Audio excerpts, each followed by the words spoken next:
Page number 38 आहे. Endothermic and exothermic processes and reaction. आज आपल्याला त्या ठिकाणी असणार जे काही उष्मादायी आणि उष्मागायी अशा प्रकारच्या असणाऱ्या काही प्रक्रिया आणि असणाऱ्या काही रासायनिक अभिक्रिया ज्या आहेत ते रासायनिक अभिक्रिया आपल्याला heat is observed and given away in various processes and reactions. अनेक अशा प्रकारच्या रासायनिक अभिक्रिया आहेत की या रासायनिक अभिक्रियेमध्ये कधी कधी उष्णता जी आहे तर ती उष्णता काय केली ती ॲब्सॉर्ब केली जाते, शोषून घेतली जाते. तर काही असणाऱ्या ज्या काही रासायनिक अभिक्रिया ज्या आहेत तर त्या काही रासायनिक अभिक्रियांमध्ये उष्णता जी आहे तर ती उष्णता काय केली ते बाहेर त्या ठिकाणी टाकते. Accordingly processes and reaction are classified as endothermic and exothermic. म्हणजे सर्वसाधारणपणे ती असतात की काही प्रक्रिया जी आहे किंवा रिॲक्शन अभिक्रिया नेमकी त्याच्यामध्ये उष्णता जी आहे तर ती उष्णता ॲब्सॉर्ब केली जाते, त्या ठिकाणी गिव्हन आउट केली जाते, म्हणजे शोषली जाते, ती बाहेर टाकली जाते. याच्यानुसार असणाऱ्या ज्या काही रासायनिक अभिक्रिया ज्या आहेत तर त्या रासायनिक अभिक्रियांचे दोन प्रकार आपण सांगितले. पहिला आहे त्या ठिकाणी एंडोथर्मिक, दुसरा आहे एक्झोथर्मिक. अर्थ नीट लक्षात ठेवायचं. एंडो म्हणजे आत आणि एक्झो म्हणजे बाहेर. अशा पद्धतीचे अर्थ जे आहेत तर त्या अर्थ पद्धतीने त्या ठिकाणी लक्षात.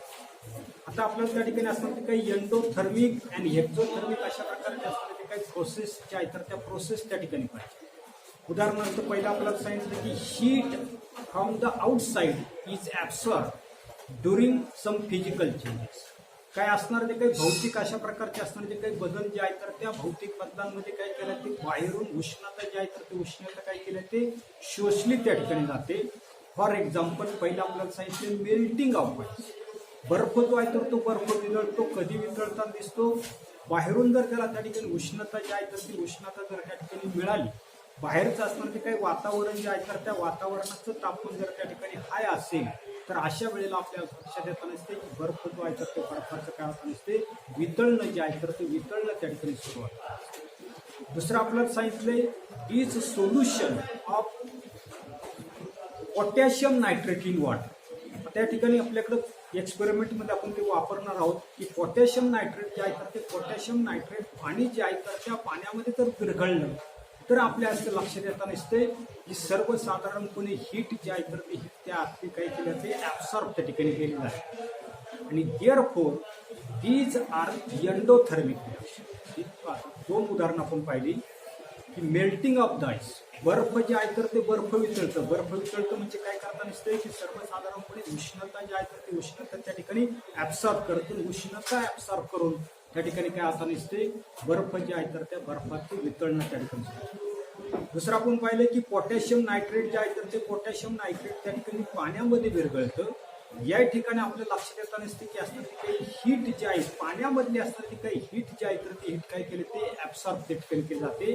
आणि म्हणून याच्या काही दोन्ही असताना काही रासायनिक अभिक्रिया ज्या आहेत तर त्या रासायनिक अभिक्रिया आपण त्या ठिकाणी एंडोथर्मिक प्रोसेसेस आर रिॲक्शन. याच्या उलट आपल्याला सांगितले बा on the other hand heat is given away during some physical change. काही भौतिक बदल असे आहेत की त्यांच्यामध्ये काय होता नसते की रासायनिक अभिक्रियेमध्ये काय होता नसते उष्णता जी आहे तर ती उष्णता त्या ठिकाणी काय केली ते बाहेर त्या ठिकाणी टाकते. त्याचं पहिलं उदाहरण आपल्याला सांगितलं की formation of ice from the water. म्हणजे सर्वसाधारणपणे बर्फ जो आहे तर त्या बर्फाचं पाण्यामध्ये रूपांतर होतं. बर्फाचं आहे formation of ice from the water. पाणी जे आहे तर त्या पाण्याचं बर्फामध्ये रूपांतर त्या ठिकाणी होतं नसतं. पाण्याचं बर्फामध्ये रूपांतर होतं याचाच अर्थ काय केला ते उष्णता जी आहे तर ती उष्णता पाण्यामधली उष्णता काय केलं ते बाहेर त्या ठिकाणी टाकली. म्हणजे उष्णता जी आहे तर ती बाहेर त्या ठिकाणी टाकली जाते. एक्झो त्या ठिकाणी आहे बाहेर त्या ठिकाणी उष्णता टाकण्याचं काम केलं जातं. दुसरं आपल्याला सांगितलं की डिसोल्युशन्स ऑफ द सोडियम हायड्रॉक्साईड. आता ही रासायनिक अभिक्रिया ठिकाणी प्रत्यक्ष आपण त्या ठिकाणी ऍक्टिव्हिटी जी आहे ती ऍक्टिव्हिटी त्या ठिकाणी करून पाहणार आहोत की सोडियम हायड्रॉक्साईड जे आहे तर ते सोडियम हायड्रॉक्साईड पाणी जे आहे तर त्या पाण्यामध्ये जर टाकलं तर प्रचंड प्रमाणामध्ये उष्णता जी आहे तर ती उष्णता त्या ठिकाणी निर्माण होते. पुढे आपलं दिलेलं पहा की in the process of the dilution of the concentrated sulphuric acid with water very large amount of heat is liberated. म्हणजे सर्वसाधारणपणे आपल्या लक्षात येतं नसते की असणारे काही सल्फ्युरिक आम्ल जे आहे तर ते सल्फ्युरिक आम्ल काय करायचं आपल्याला डायल्यूट करायचं, म्हणजे कॉन्सन्ट्रेटेड असणारे जे काही H2SO4 जे आहे तर ते आपल्याला डायल्यूट करायचे. ते डायल्यूट करत असताना सर्वसाधारणपणे या ठिकाणी आपल्याला सांगितले की त्याच्यामध्ये पाणी टाकल्यानंतर प्रचंड प्रमाणामध्ये उष्णता जी आहे तर ती उष्णता त्या ठिकाणी निर्माण होते आणि as a result water gets evaporate instantaneous. पाणी टाकल्याबरोबर आपल्या असं लक्षात येत नसते की जे काही पाणी जे आहे तर त्या पाण्याची काय होत नसते, लगेचच्या लगेच टाकल्याबरोबर प्रचंड मोठ्या प्रमाणामध्ये वाफा ज्या आहेत तर त्या वाफा त्या ठिकाणी तयार होताना दिसतात. आणि म्हणून पुढे सांगितले पहा, if it is poured into a concentrated sulphuric acid which may cause an accident. आणि कॉन्सन्ट्रेटेड असणारे जे काही आम्ल जे आहे तर त्या आम्लामध्ये जर तुम्ही त्या ठिकाणी पाणी टाकण्याचा जर प्रयत्न जर केला तर ते काय होताना वाफा जे आहे तर ते वाफा डायरेक्ट बाहेर येतात आणि याच्यामुळं ऍक्सिडेंट जो आहे तर ते ऍक्सिडेंट आपल्या लक्षात आपण बोलतोय आपल्या तोंडावरती असणारी काही वाफ जी आहे तर ती वाफ त्या ठिकाणी येऊ शकते आणि ऍक्सिडेंट जो आहे तो अपघात त्या ठिकाणी होऊ शकतो. टू अवॉइड दिस, हे आपल्याला टाळायचे, required amount of water is taken in a glass container and small quantity of concentrated sulfuric acid at the time is added with it with stirring. आणि हे आपल्याला टाळायचे. ते टाळण्यासाठी पहिल्यांदाच काय करायचे, पाणी त्या ठिकाणी घ्यायचे, त्या पाण्यामध्ये काय करायचे थोडं थोडं त्या ठिकाणी सल्फ्युरिक आम्ल जे आहे तर ते सल्फ्युरिक आम्ल त्या ठिकाणी टाकायचे आणि टाकल्यानंतर आपल्याला काय करायचं, स्टरिंग त्या ठिकाणी करायचं आणि therefore small amount of heat is liberated at it. असं जर तुम्ही केलं तर उष्णता त्या ठिकाणी तयार होताना दिसते, परंतु अतिशय छोट्या प्रमाणामध्ये असताना काही उष्णता जी आहे तर ती उष्णता त्या ठिकाणी तयार होतात. मग आता पुढे नेमकी आपल्याला काय करायचं आहे की टू कॅरी आउट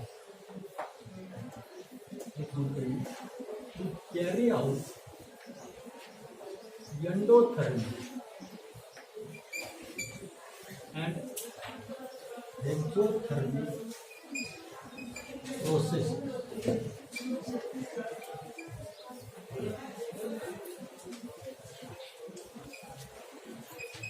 याच्या काय असणाऱ्या जे काही दोन प्रक्रिया ज्या आहेत तर त्या दोन प्रक्रिया आपल्याला या ठिकाणी पाहायच्या की आपल्याला 2 प्लास्टिक बॉटल आपल्याकडे आहे, प्लास्टिकच्या बॉटल्स आहेत. मेजरिंग सिलेंडरच्या ऐवजी मी डायरेक्ट त्या ठिकाणी असणारे काही कोनिकल फ्लास्कचे आहेत. माझ्याकडे चंचू पात्र आहे, त्याच्यावर त्या ठिकाणी 100 ml वॉटर आपण त्या ठिकाणी मोजून घेणार. त्याच्यानंतर थर्मामीटर आपल्याला त्या ठिकाणी आहे, थर्मामीटर. आता याच्यामध्ये पोटॅशियम नायट्रेट आहे, त्याच्यानंतर हे जे आहे तर ते सोडियम हायड्रॉक्साईड त्या ठिकाणी. अशा प्रकारची दोन आहेत आणि आपल्याकडे बॉटलमध्ये त्या ठिकाणी वॉटर जे आहे तर ते वॉटर त्या ठिकाणी. आता काय करायचे, take 100 ml water in each of the 2 plastic bottle. पण त्याच्या अगोदर पहिलं काय सांगितले की sodium hydroxide being corrosive handle it carefully in the presence of the teacher. हाताला लागलं तर त्याचा आपल्याला काळा अशा प्रकारचा डाग जो आहे तर तो डाग त्या ठिकाणी पडतो. फक्त एवढं फक्त लक्षात ठेवा. मी काय करतोय, मोजून प्रत्येक असणारी काही बॉटल जे आहे तर त्या बॉटलमध्ये 100 ml असणारे काही पाणी जे आहे तर ते पाणी मी काय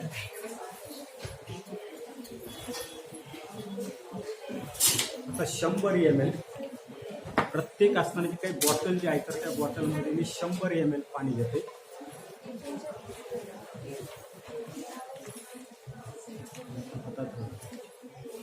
त्याच्यानंतर दुसरी असणारी काही बॉटल जे आहे तर त्या दुसऱ्या बॉटलमध्ये मला 100 ml असणारे काही पाणी जे आहे तर ते पाणी त्या ठिकाणी घ्यायचे.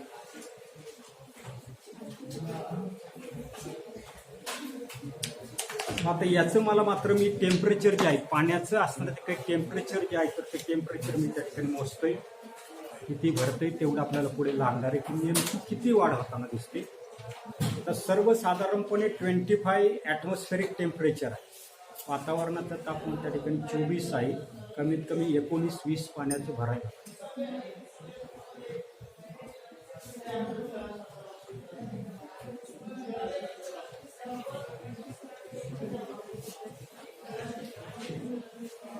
आता 22 डिग्री आहे, एवढं फक्त तुमच्याकडे लक्षात राहा. पाण्याचं तापमान किती आहे, 22 डिग्री. हे मी काय करतोय, दुसरी असणारी काही बॉटल जी आहे तर त्या दुसऱ्या बॉटलमध्ये घेतोय. दुसऱ्या बॉटलमध्ये मी 100 ml पाणी त्या ठिकाणी घेतलं.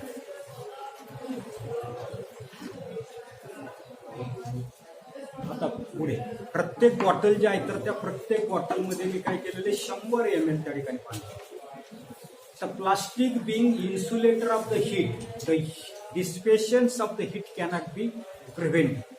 त्या ठिकाणी प्लास्टिकमध्ये त्या ठिकाणी काय घेतलेलं आहे, जी काही उष्णता त्या ठिकाणी तयार होईल किंवा ऍब्सॉर्ब होईल तर ती त्या ठिकाणी बाहेर जाणार नाही, म्हणून आपण त्या ठिकाणी प्लास्टिक जे आहे त्या प्लास्टिकमध्ये त्या ठिकाणी घेतले.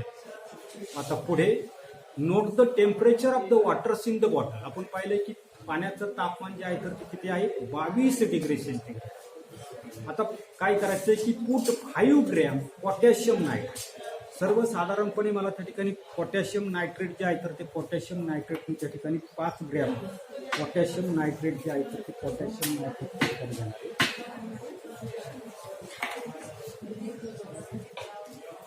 अंदाजे घेतोय. माझ्याकडे काही बॅलन्स नाही, काहीच नाही.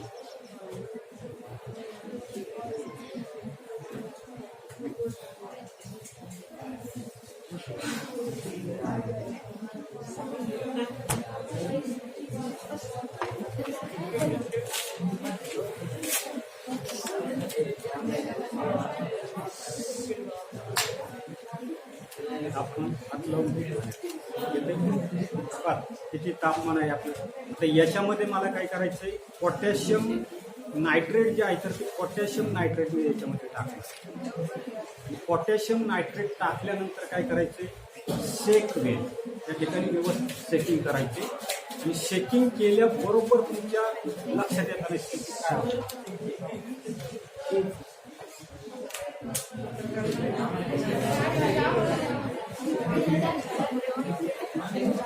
प्रत्येकाला दाखवायला टाइम नाही. तर आपल्याला या ठिकाणी शेकिंग केल्यानंतर पोटॅशियम नायट्रेट जे आहे तर ते पोटॅशियम नायट्रेट याच्यामध्ये टोटल त्या ठिकाणी वितळलेले आहे.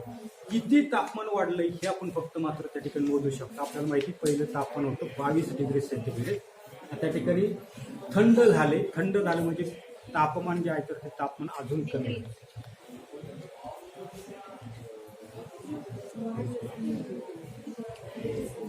कमी होईल.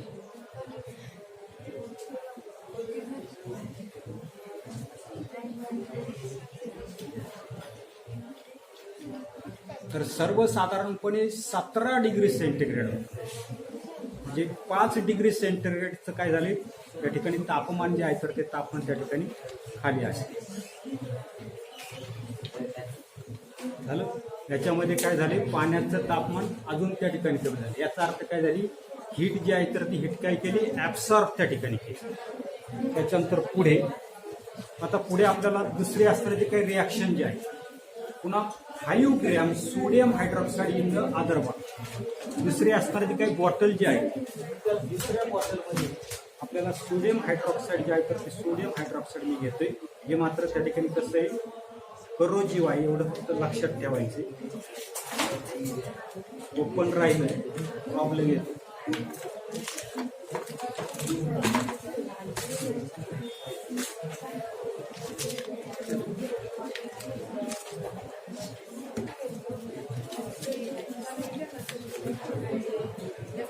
सोडियम हायड्रॉक्साईड आहे.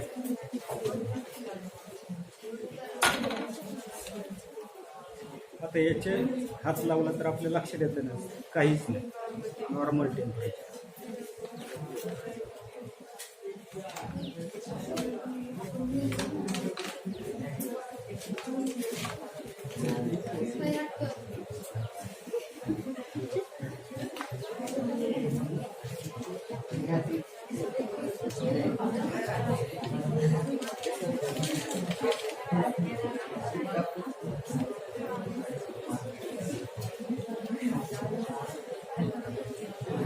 पुन्हा जे काही असणारे जे काही सेकिंग करायची, सेकिंग केल्यानंतर मग आपल्याला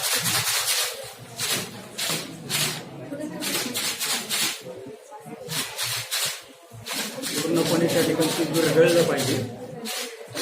विरघळल्यानंतर आता ज्याला पाहिजे ना त्याला मी दाखवतो बघ. ना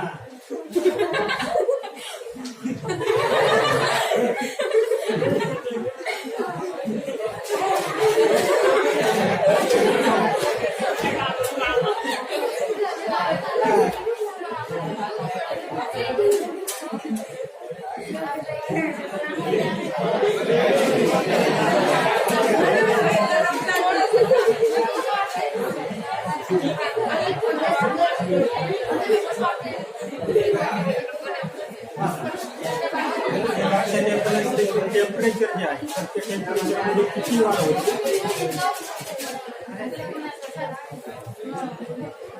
संपूर्ण विरघळलं पाहिजे.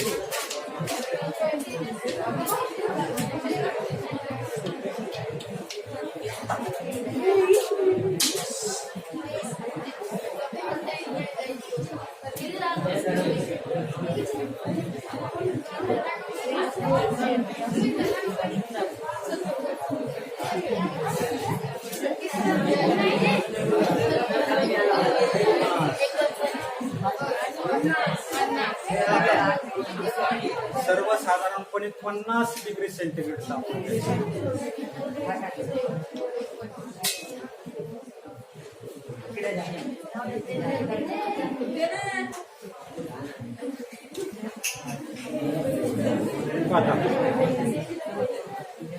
काय होते तेवढंच आपल्याला पाहिजे. In the first bottle the process of dissolution of potassium nitrate takes place. In the second bottle, the process of dissolution of the sodium hydroxide take place. पहिली असणारी जी काही बॉटल जी आहे तर त्या बॉटलमध्ये आपण पाहिलं की सोडियम नायट्रेट जे आहे तर ते सोडियम नायट्रेट त्या ठिकाणी विरघळताना. दुसरी बॉटल जी आहे तर त्या दुसऱ्या बॉटलमध्ये आपण पाहिलं की सर्वसाधारणपणे सोडियम हायड्रॉक्साईड जे आहे तर ते सोडियम हायड्रॉक्साईड काय असतं ते पाणी जे आहे तर ते पाणी त्या ठिकाणी विरघळतात. As per your observation which one is hexothermic process and which is an endothermic process. आता कोणती त्या ठिकाणी एंडोथर्मिक आहे कोणती एक्झोथर्मिक आहे.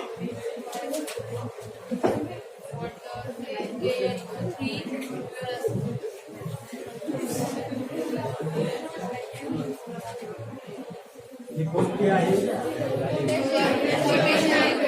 रिॲक्शन कोणती आहे एंडोथर्मिक आहे.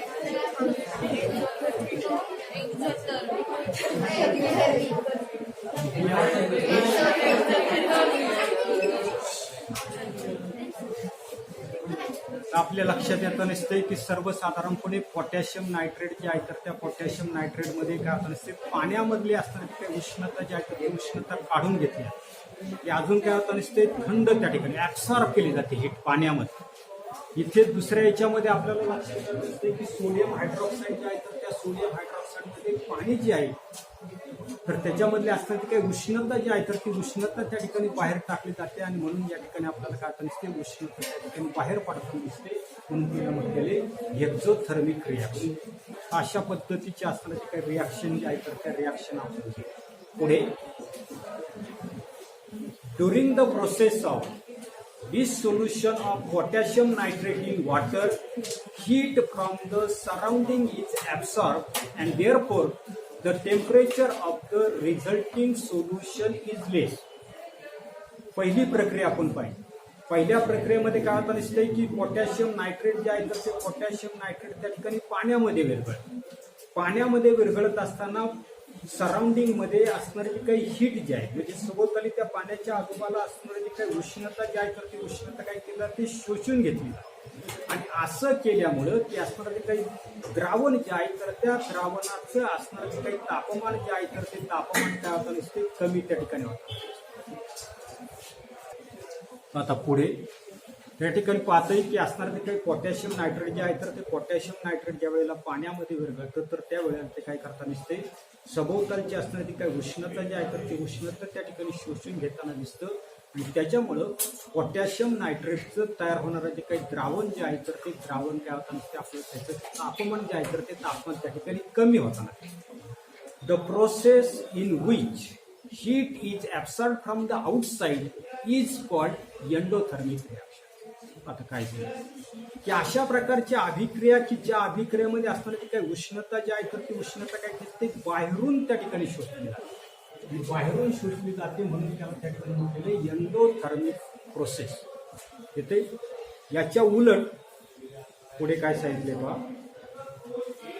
When the solid NaOH is dissolved in the water, heat is given आपल्या लक्षात येतं नसते की सोडियम हायड्रॉक्साईड जे आहे तर ते सॉलिड रूपामध्ये, सोडियम हायड्रॉक्साईड काय केलं आपण, पाणी जे आहे तर त्या पाण्यामध्ये डिझॉल्व्ह केलं, विरघळवलं, तर आपल्या लक्षात येतं नसते की उष्णता जी आहे तर ती उष्णता त्या ठिकाणी बाहेर टाकली and therefore the temperature increases. आणि याच्यामुळे ते असणारे काही द्रावण जे आहे तर त्या द्रावणाचं तापमान जे आहे तर ते तापमान काय केलं तर वाढलं.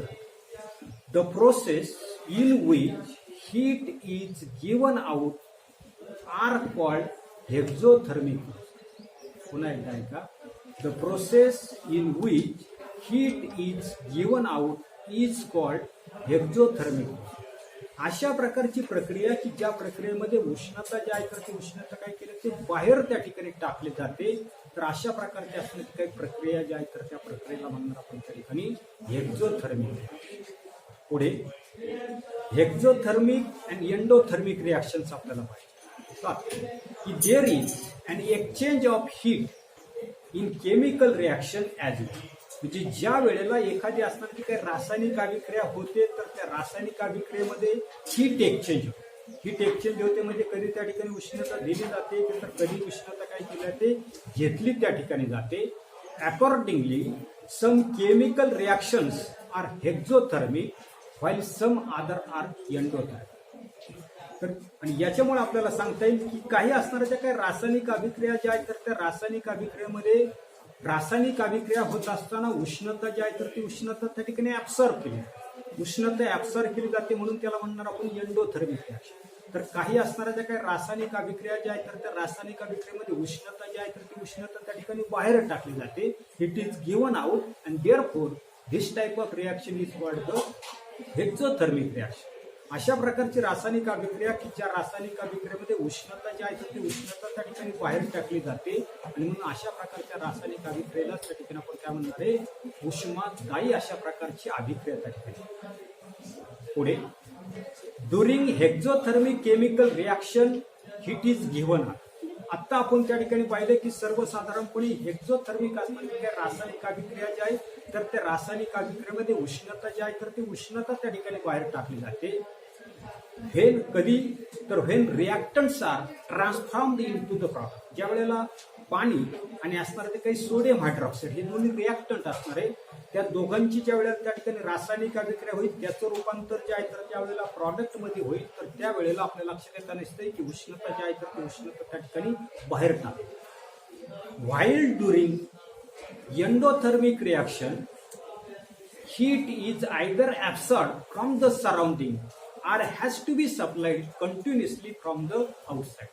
तर याच्या उलट आपल्या लक्षात येतं नसतं की एंडोथर्मिक असताना जी काही रासायनिक अभिक्रिया ज्या आहेत तर त्या रासायनिक अभिक्रियेमध्ये काय केलं त्या ठिकाणी शोषून राहील किंवा कधी कधी काय केलं तर आपल्या लक्षात येतं नसतं की सातत्यानं बाहेरून त्या असणाऱ्या जी काही रासायनिक अभिक्रिया ज्या आहेत तर त्या रासायनिक अभिक्रियेमध्ये आपल्याला उष्णता जी आहे तर ती उष्णता त्या ठिकाणी द्यावी. उदाहरणार्थ आपल्याला या ठिकाणी असणारी जी काही रिॲक्शन जी आहे तर त्या रिॲक्शन्स आपल्याला दिलेले आहे की सर्वसाधारणपणे असणारी काही कॅल्शियम कार्बोनेट. तर कॅल्शियम कार्बोनेट म्हणजे सर्वसाधारणपणे आपण पाहिले की चुनखडी जी आहे तर ती चुन ज्याला आपल्याला काय करायचंय की उष्णता जी आहे तर ती उष्णता त्या ठिकाणी हिटिंग त्या ठिकाणी केलं, याला काय करावं लागलं आपल्याला बाहेरून उष्णता जी आहे तर ती उष्णता त्या ठिकाणी दिली आणि उष्णता दिल्यानंतर ते असणारी काही रासायनिक अभिक्रिया जी आहे ती रासायनिक अभिक्रिया त्या ठिकाणी कॅरी आउट झाली. म्हणून आपल्या त्या ठिकाणी लक्षात येतं नसते ही जी काही रासायनिक अभिक्रिया ज्या आहेत तर त्या रासायनिक अभिक्रिया कॅरी आउट करत असताना आपण काय करतो उष्णता जो आहे तर उष्णता त्या ठिकाणी सप्लाय करतो, उष्णता याला त्या ठिकाणी सप्लाय करत नसतो आणि म्हणून अशा प्रकारची असणारी रासायनिक अभिक्रिया जी आहे तर रासायनिक अभिक्रिया त्या ठिकाणी एंडोथर्मिक अशा प्रकारची रासायनिक अभिक्रिया जी आहे रासायनिक अभिक्रिया. त्याच्यानंतर आपल्या लक्षात येतं नसतं की अशाच पद्धतीचं असणारे काही कॅल्शियम हायड्रॉक्साईड जे आहे तर ते कॅल्शियम हायड्रॉक्साईडमध्ये त्याच्याला आपण पाणी टाकतो. जे चुन्याचे असणारे काही खडे जे आहेत तर त्या खड्यांमध्ये आपण जर पाणी जर टाकलं तर आपल्या असं लक्षात येतं नसते की कॅल्शियम हायड्रॉक्साईड त्या ठिकाणी तयार होताना दिसते आणि प्रचंड प्रमाणामध्ये असलेली काही उष्णता जी आहे ती उष्णता त्या ठिकाणी तयार होते. म्हणजे उष्णता जी आहे तर ती उष्णता त्या ठिकाणी बाहेर पडताना दिसते. या ठिकाणी आपल्या लक्षात येतं नसते की उष्णता त्या ठिकाणी बाहेर पडताना दिसते आणि म्हणून अशा प्रकारची असलेली काही रासायनिक अभिक्रिया जी आहे तर त्या रासायनिक अभिक्रियेला त्या ठिकाणी एक्झोथर्मिक अशा प्रकारची असणारी रिॲक्शन आहे तर ती रिॲक्शन त्या ठिकाणी येते.